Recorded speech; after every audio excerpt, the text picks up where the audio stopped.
Hello, I'm Nazareno, and this is my Dino Crisis 2 submission video for Awesome Games Done Quick 2021. Before we start, I would like to explain why I'm playing the PC version over the PS1 version. So, the PC port for this game has some compatibility issues with modern systems, which make it really hard to run consistently and without crashes or other problems. We have a patch called DigiVoodoo, which can help in some situations. It helped me, but of course it doesn't work always. So we have there's a guy called Gemini who's working on a better patch. But right now the game on PC can be played only by those who have somehow a compatible system.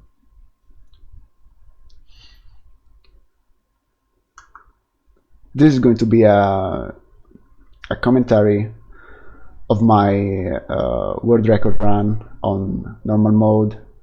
The time is 49 minutes and 4 seconds. So this game plays as a third-person shooter with 10 controls and fixed camera angles. We're going to pass through some rooms with dinosaurs. We don't care about them now.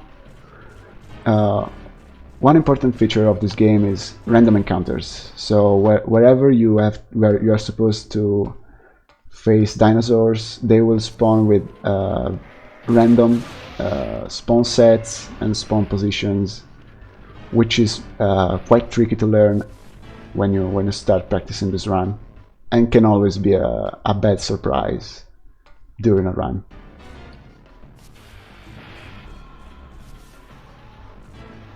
There can only be a set amount of dinosaurs alive at a time, so we are going to take advantage of that in specific points of the game. Other than that, there is not too much tech here going on in this game. We don't have out-of-bounds stuff, we don't have sequence breaks. We do have iframes abuse, because in specific situations I will explain later.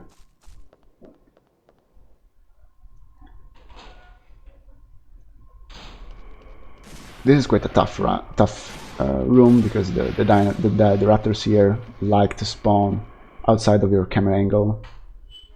So I'm shooting at specific moments to put them down so that they don't have a collider anymore and I can pass over them. This is the first room where we score our first 5 combo kill. And we need to score these combos also T-Rex. And choosing right there, those were some iframes. The knife animation has iframes which we can abuse to avoid any damage from any source, any dinosaur, any animation.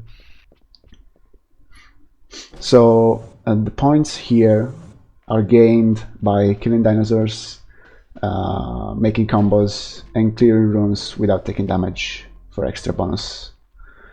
And you use the points to purchase weapons,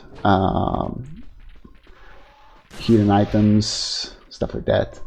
And we need a specific amount of points to buy some specific weapons to proceed in the game. Only mandatory weapons. And I'm going to score 5 combo kills in specific rooms. Now our good boy Dylan opens this panel, picks up a keycard, and gets locked in this room. So Regina is going to save him. We switch to Regina. Throughout the whole game we're going to switch between Dylan and Regina. And we have some more rooms with dinosaurs. In this first room we are going to score our second 5 combo kill, which is going to be very precise. As you can see, I'm shooting. I'm quick shooting actually. I'm canceling part of the recoil animation to shoot faster. There you can see the green 2000 bonus for the no damage. I don't care about the kills here. I'm just shooting at the dinosaurs that are on my way to move faster. It's quite a frantic start for a run. And now we have the Allosaurus. We don't want to deal with it right now. So tactical escape here.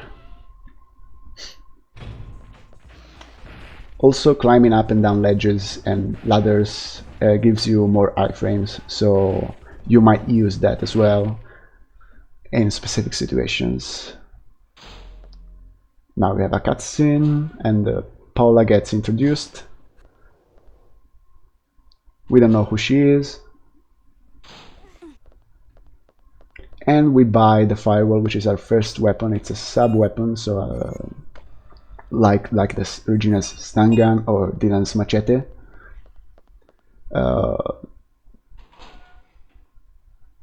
The points I scored so far were balanced, so to speak, just to buy that specific weapon. So I killed as many raptors as I needed.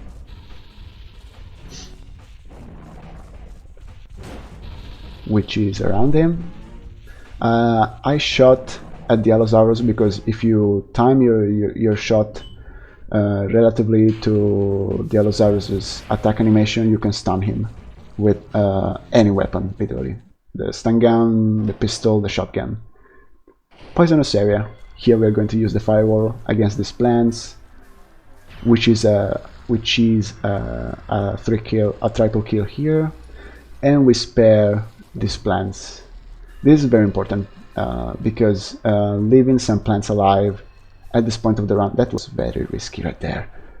I almost got damage. Maybe you didn't see that, but I saw that. And the plants are very dangerous. So leaving plants alive here will prevent some nasty dinosaurs from spawning later in the game, and we don't want to deal with more dinosaurs. No, please. Some backtracking here. The game is designed all around backtracking and exotic gameplay. If I can give a designer opinion, this is a great time for donations. We have a couple of empty rooms before we meet the pterodactyls, which are some of the worst enemies in the game. They have nasty hitboxes and terrible attack animations, so we only have to cheese around them while they're trying to hit us.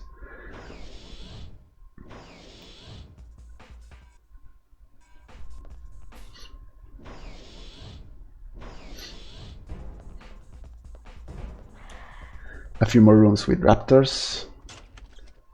Again, raptors tend to spawn outside of your view because they're beautiful and they really love you.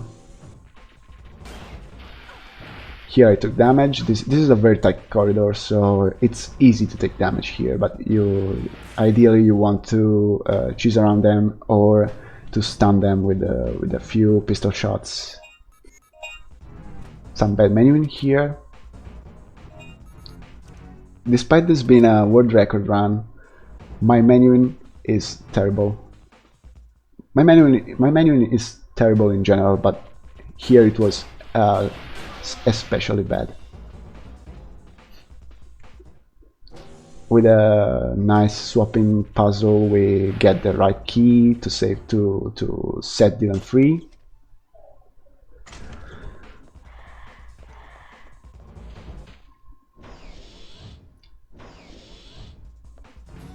And we get back to bad menuing, of course.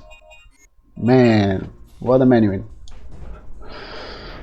Yay, Dylan is free. Now more cutscenes, more story. We get to a ship, but oh, the ship has no battery, so we have to retrieve a battery, and our good Dylan is going to do that for us. this is going to be quite a long segment. We're going to do some backtracking to reach a new area, which is the lab, and then we'll have some interesting happy moments.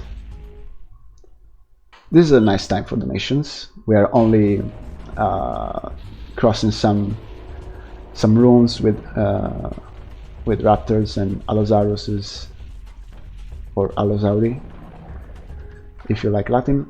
This is a key card you are supposed to pick up, or even to just know about later in the game. But it would, in that case, you would have to do some additional backtracking, and we don't want that, so we pick it up right now, which is around these guys.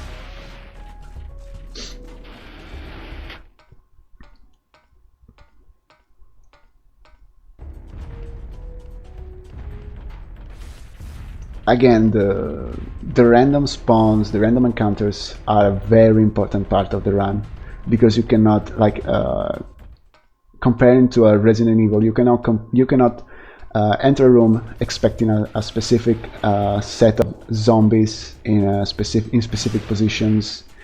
They will always be quite random. Of course, they depend on where you are coming from, when or if you kill some raptors, because there is a spawn cap. But there is always some RNG involved in each room, and it can be quite scary. We backtrack to the poisonous area, which now has a clear path, so we don't need the firewall. We can walk around, avoiding the gas very carefully, because the gas hitboxes are terrible.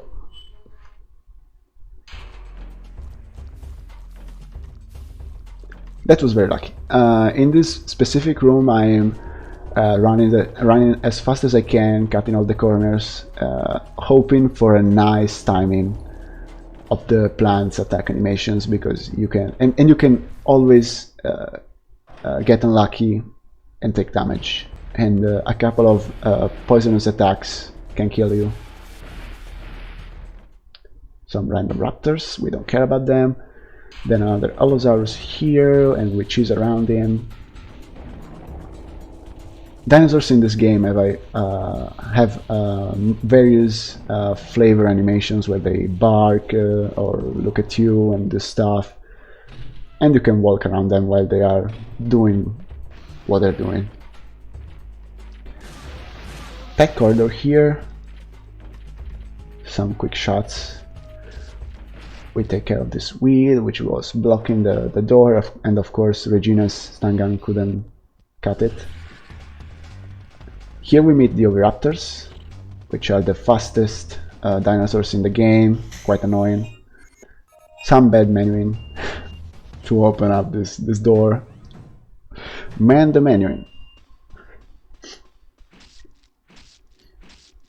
Now we use the keycard here, and whoops, it's going to be stolen by a good old compy, which you might remember from Dino Crisis 1, where it was an actual enemy. Here is just an AI-based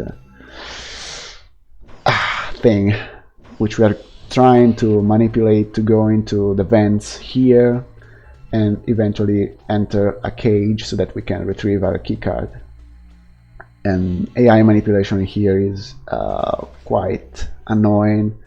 Depending on where the compy spawns in this room when you enter, you might even reset, because if he exits this room, you'll just lose too much time. We got lucky here. We had a very nice spawn, and the AI behaved nicely, which is beautiful. Some more oviraptors here, and he's attacking me, and it hits me, which is not excellent. I had like a couple of frames to interact with the door and avoid taking damage. I was unlucky. Or I wasn't fast enough, I suppose.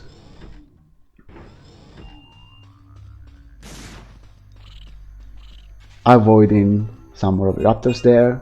That's a very tough room. We take care of this one as well. And now we do some more backtracking all the way back to the boat with our brand new battery.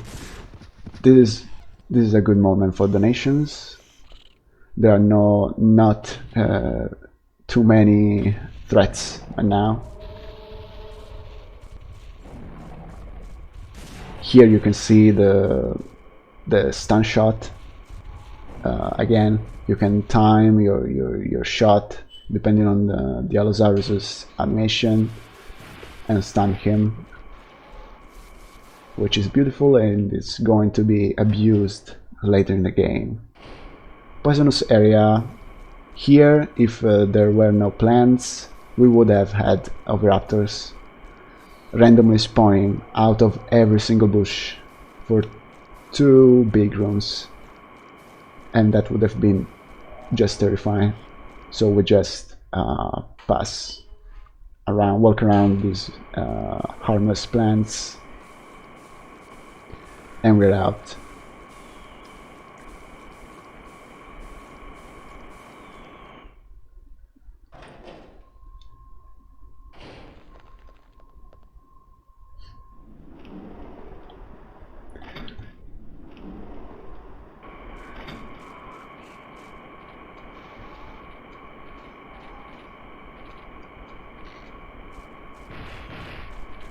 The dinosaurs here are completely harmless.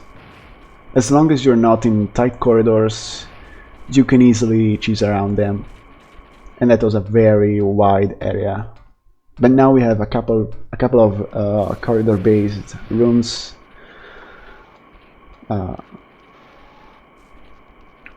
Here the spawn RNG is quite linear, is quite predictable, so that the spawns are going to be quite consistent. You can get less or more lucky here with these guys, because of course if they are in your way, you need to take care of them, otherwise their collider will body block you, just like that. And choosing here with the climbing animation in case one of those gentlemen tried to attack us. Allosaurus here, but he's just looking around. It's not a threat. Now the next Allosaurus has 3 possible spawning points, one of which is out of camera view and is quite scary, but we got lucky here. And now we have a very logical design-wise piece of gameplay, which is an auto-scroller section of shooting at Plesiosauri and pterodactyls. You might ask why. I don't have an answer. They felt like it was a nice addition to the game, so now we are shooting at these big lizards, aiming for some headshots. I actually need to score a big amount of points here by making high combos and clearing this segment without taking damage. If I don't gain enough money here, I won't be able to purchase a couple of mandatory weapons for the late game. To give you an example, if you take damage here in hard mode, it's a reset. You mathematically don't have enough points for later. If you take damage in normal mode, you can still make it, but you need to score as many points as possible. There are 3 phases to this in this segment. We have Plesiosaurus, then Pterodactyls, which is this phase, and then Pterodactyls and Plesiosauri, which is the hardest one, with dinosaurs spawning all around you very frantically. I'm not going to talk here during the run because I need to focus. That phase.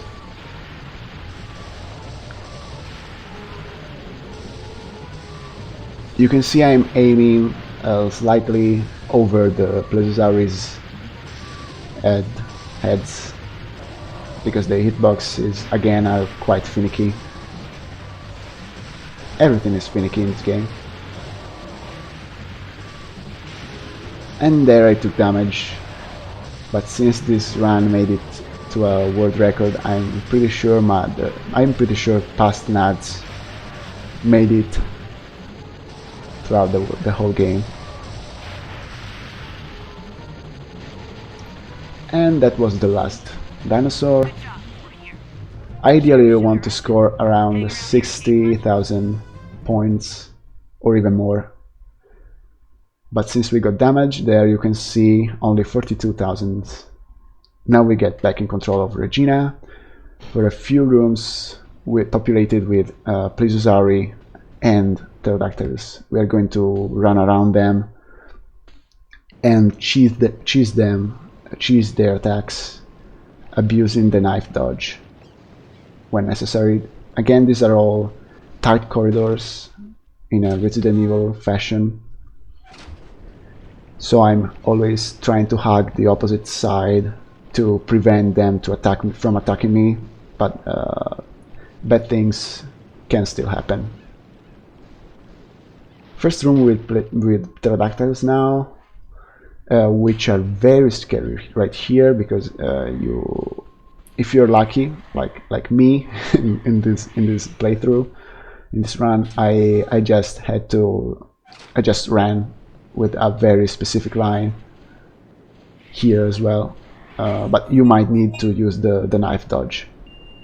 And of course here I take damage. Again, you can see how important it is to just have those 1-2 more frames to interact with the door before you get hit by a random dinosaur.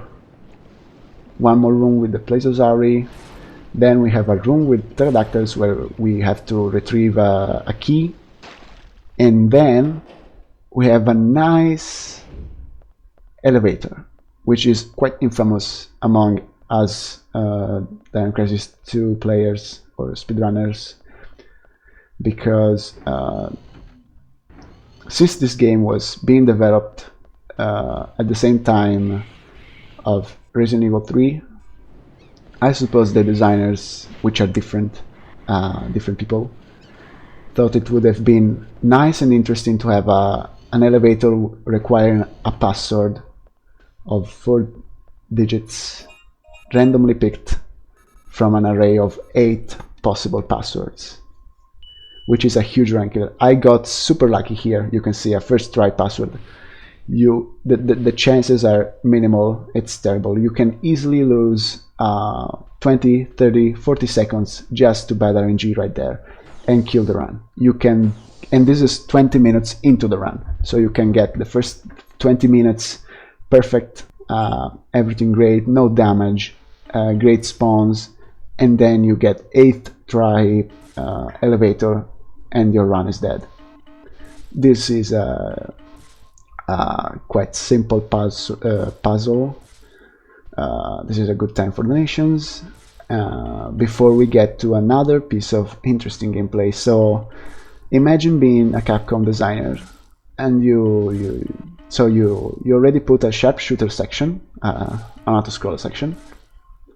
What do you want to have in your game? Of course you want to have an underwater level.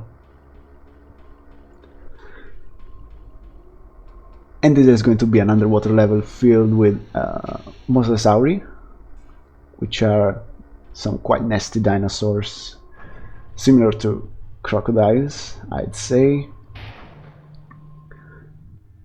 Luckily enough, we are well equipped equipped. You can see here in action our magical bubble stun gun, which is the secondary weapon.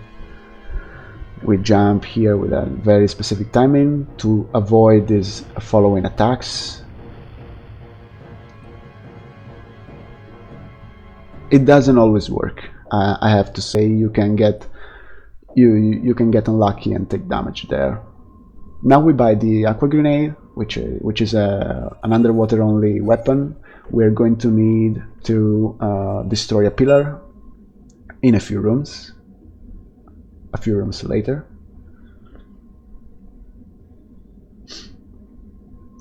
This is probably the most atmospheric part of the game. Quite scary. The sound design is excellent. You can actually here there is a gentleman and another one, and we don't care about him. But yeah, there are audio cues for all the dinosaurs. You can hear when they are going to spawn, and on this underwater level you can hear the water moving whenever a Mosasaurus spawns, which is a very nice touch. This is a nice time for donation as well. Nothing too great going on, except this little skip, which was found by Dimension Bomber, who is another great speedrunner.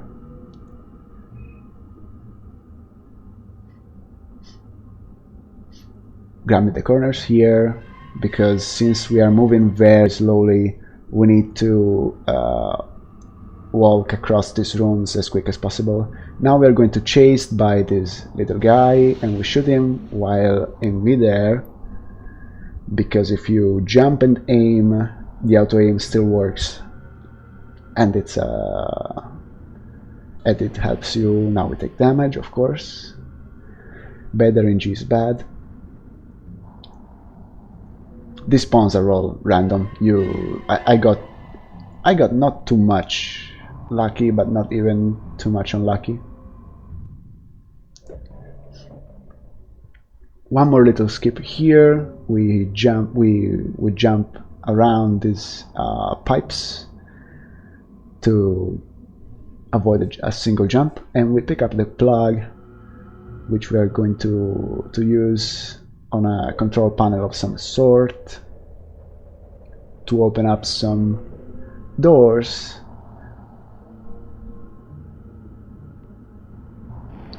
Here we jump, because that dinosaur is going to spawn every single time, and he's going to attack us every single time, right out of the camera view,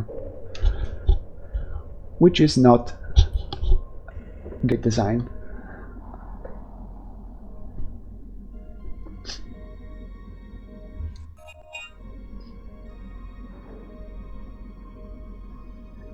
More time for donations here. I might talk about a little bit about the underwater boss now, because of course an underwater level is nothing without a nice underwater boss.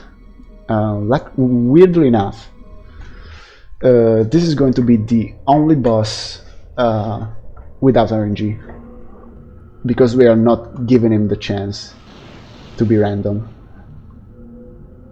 Again, the same room, backtracking, just like before.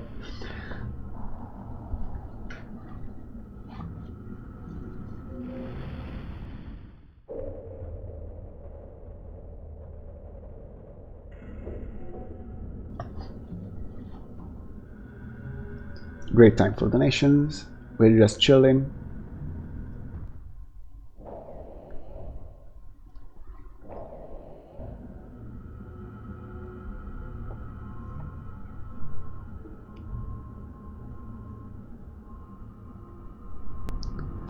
This was a very unlucky spawn right there, but of course, just a quick shot and we're fine. Heading towards the boss. So the underwater boss is a huge Plesiosaurus, and here is how the battle is going to be. Our dear Plesiosaurus is going to attack us. We're going to jump and cheese over him, avoiding the attack, the damage, avoiding the hitbox, and we will proceed on our merry way without caring about him, pretty much. Of course, you can mess it up by taking damage with the first attack, and then you would lose all the timing and probably need to reset. There it is, the jump, which is it's quite precise. Another jump here because the Plesiosaurus is going to attack again. You can see that. We skip a jump here, and now we shoot at these glass walls while in midair to save some time on the recoil. The recoil takes forever underwater. And we're out. GG, that was a fight.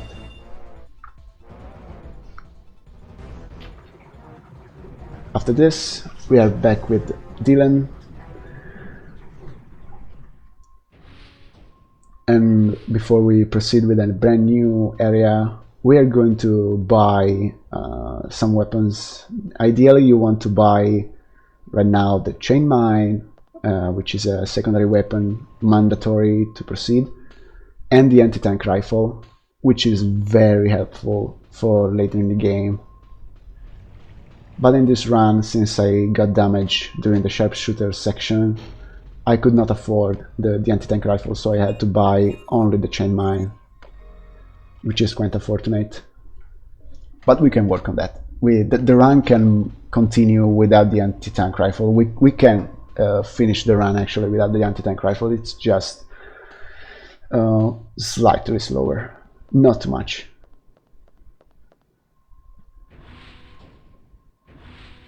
This is where red raptors are going to be introduced. Red raptors are stronger, quicker, and more aggressive than the yellow ones. Now I'm going to abuse the knife animation. As you can see, I cheesed that attack while also cutting the weed on the door. Cutscene. We don't know what's going on. We just move on.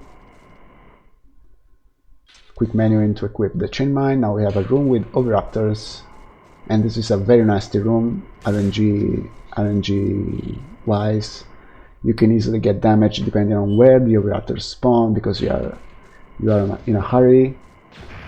And now we have the caves, and you can see the caves are populated with giant boulders with small hitboxes. So you want to get rid of them with the chain mine, but you need to be very close. And we have these nice rocky guys whose name I cannot remember, and we have to cheese around them or stun them with the shotgun while they are attacking, which is quite risky, or use the chain mine depending on where they are, because of course again here we have some really tight corridors and their colliders are massive, so you might not always be able to cheese around them, like here. Some great hitboxes and damage, of course, because if it takes too much time, then the dinosaurs will reach you and attack you. Now we have another peculiar piece of gameplay in the Allosaurus nest. Here we're given a signal pistol, which we're going to use to launch some rockets to destroy containers and defend ourselves from the Allosauri. Also, the signal pistol animation has more iframes, so we are going to use it to avoid taking damage from the huge amount of Allosauri which are going to spawn here. That was a stun shot right there. And we are going to switch between Regina and Dylan a couple of times. Another iframes abuse.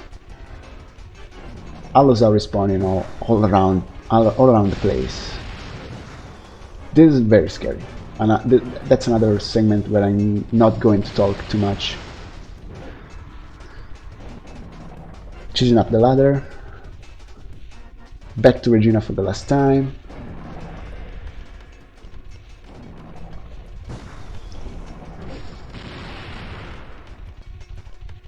We got very lucky here. Now we have, again, our Dino Crisis 2 designer thinking about what to add to the game, and the best idea he came up with was another shooting section.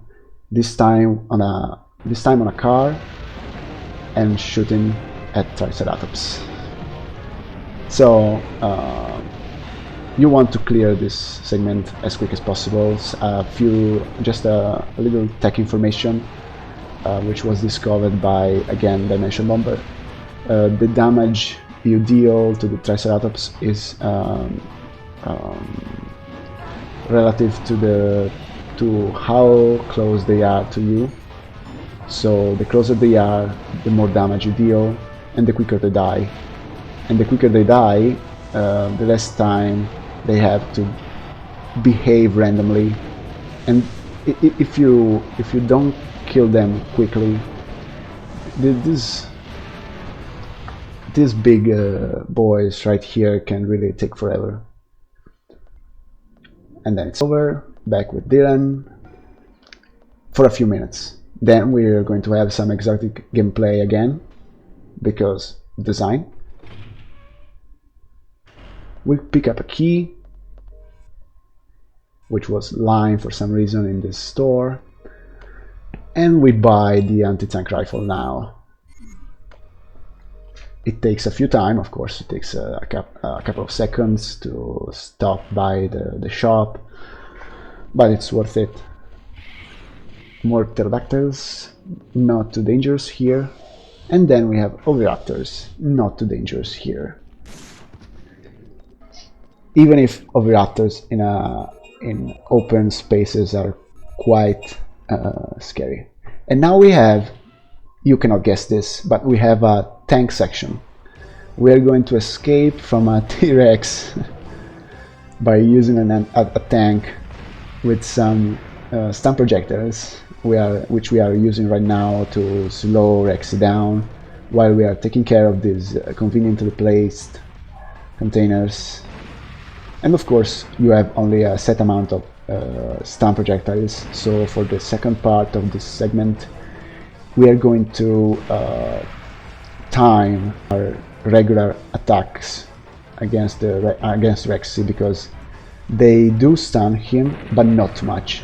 And we don't want to take damage, because taking damage here slows the tank down quite a bit. So ideally you want to clear this damageless. As you can see, I'm waiting for him to come closer, then I shoot him and hope for the best. There is a number of hits Rexy will take before going down, so I'm relying on that. And we're out. End of this exotic gameplay. Back to Dylan for a single room, and we pick up a gas mask, because 2020, I suppose.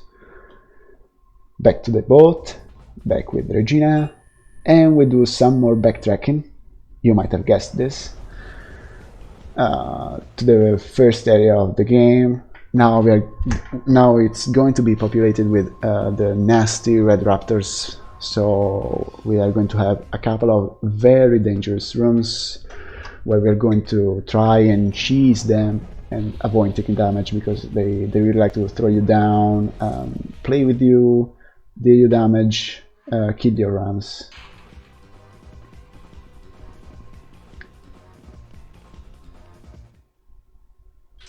I'm pretty sure something is happening story-wise, but I don't know. There it is, choosing an attack right there, hugging the right side of this corridor, and we proceed. That was very lucky. Again, RNG was very merciful.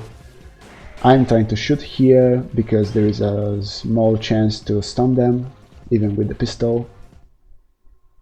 back to the poisonous area, where we are going to use the gas mask to access an advanced poisonous area, because of course the regular poisonous area was not poisonous enough for us to wear a mask, while this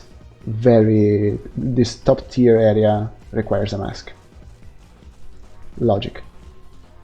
This is a great time for donations. We only have empty rooms because dinosaurs cannot breathe poison. So weird. And we are heading towards the Regina's final boss, which is the Gigantosaurus. It's going to be quite a quick fight, but a very frantic, precise, and scary one, because we can easily take damage and lose a lot of time. We pick up the third energy disc, which refers to, wow, Dino Crisis story. Is there a story to this game? Okay, here we are, cutscenes, we skip all of them, and we have the Gigantosaurus. So this battles works like so. You have these two fire spitting things you want to enable to deal this big gentleman damage, and we are just running between these fire things while the Gigantosaurus is trying to attack us. It's very tight. The timing is super tight. You can easily take damage if you are just 1 frame slower than you should. As you can see, he's trying to attack us, but the timing is helpful so far. It's nice, and here we take damage. Not too bad though, because we didn't get the bad animation, the slower animation, so we can move on. It's a great time for donations again, because we have again the stun gun puzzle, which is not random, by the way, so it's always the same thing. You can memorize the pattern. And by the way, there is a missile out of view, which is going to explode in 8 minutes, and we are trying to deactivate that by using our stun gun on these lights, I suppose.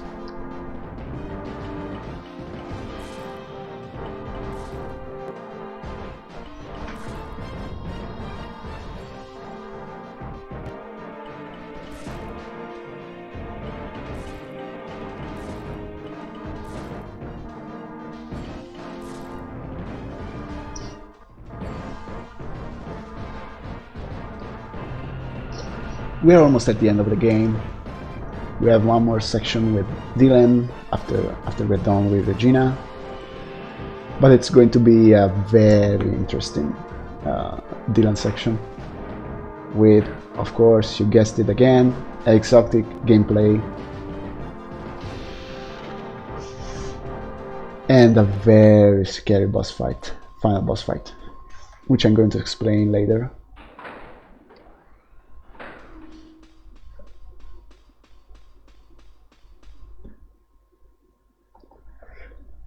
Cutscene, and then we're back with Regina. We escape this place, which is apparently going to explode. We have again some cave dinosaurs here. We are going to chase around them. Eventually, we're not even using the chain mine because it just, we don't have time to swap the stun gun. You can see that I was going for a stun shot, and then we're done with Regina, and now we have, you guessed it, a sharpshooter section. This time defending Dylan, which is this big dude that we don't know because we didn't watch the cutscenes, and we are trying to defend him from these raptors. The raptors have a huge hitboxes. You can see I'm not even moving the reticle up and down, I'm just moving it left and right because I don't need to move it up and down, and I'm taking my time to kill them, because again there is a spawn cap. You cannot have more than 3 raptors at a time, so as long as they are alive, no more raptors are going to spawn, which is beautiful. This is a great time for donations. Nothing great happening, but after this, we are going to have one last great piece of design. So you had an underwater level, sharpshooting sections. What you are missing? Of course, an escort mission.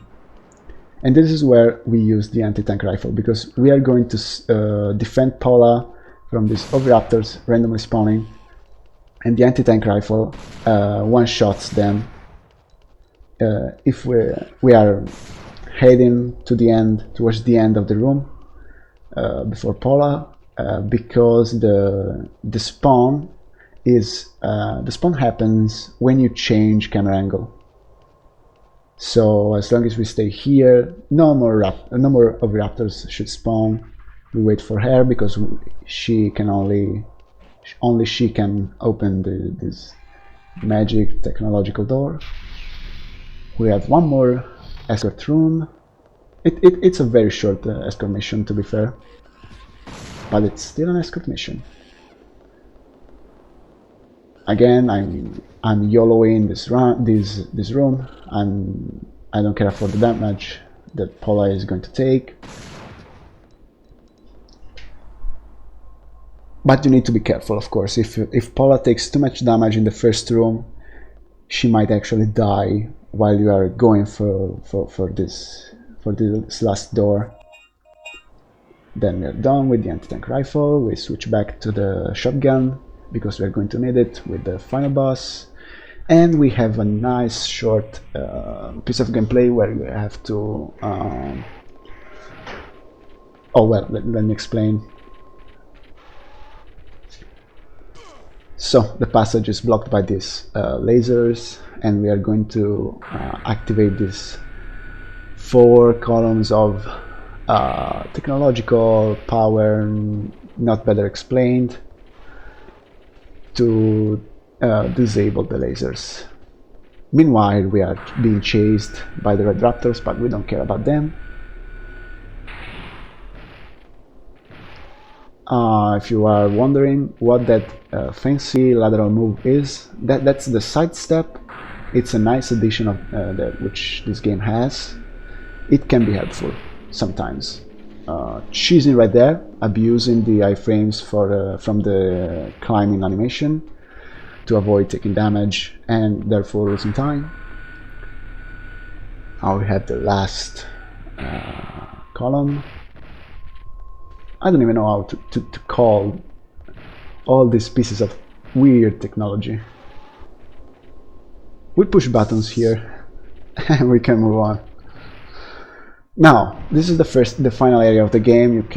There's time for some more donations, but right now I'm going to, or otherwise I'm going to explain what's going on, what's going to happen with the final boss. The final boss is again the Gigantosaurus, and now he has something called Rage mode, which is really bad. Like it's basically a combo of attacks which can take forever. It can be 2, 4, 6, 10 attacks in a row, and you cannot defend from them. You cannot knife dodge them, because the hitboxes last for too much. So, and that's pure RNG as far as we know. A shot there to stun lock him. Now we have to interact with some panels while dealing with him. The line I'm taking is quite precise. It was optimized by, again, Dimension Bomber. And the objective is to cheese as much as possible and clear this final boss as quick as possible, hopefully without triggering the rage mode. If he barks like so, it's fine, because he's not going to use the rage mode for a little while. And then he enters rage mode. You can see there. Now he's going to do some attacks, hopefully not too many. And we are almost stun locked, as you can see. Only 3. We got very lucky. You can easily die here, and it gets back with the attacks. Very bad. This is very bad. I might heal now. Nads, thank you. Otherwise I would die. As you can see, this is still rage mode. This is one full combo. But we're done. The Gigantosaurus is dead. GG. Now we head back to the final door, and as soon as we interact with it, it will be time. And this is Dino Crisis 2, normal mode on PC in 49 minutes and 4 seconds. This game is very fun to play and fun to watch. I think it's full of, despite it being a Frankenstein of gameplay and exotic stuff, there's a lot to it. It's very interesting, and of course I'm not the best guy to explain how beautiful it is, but I do hope you consider it for the AGDQ marathon. And that's it. Thank you for watching.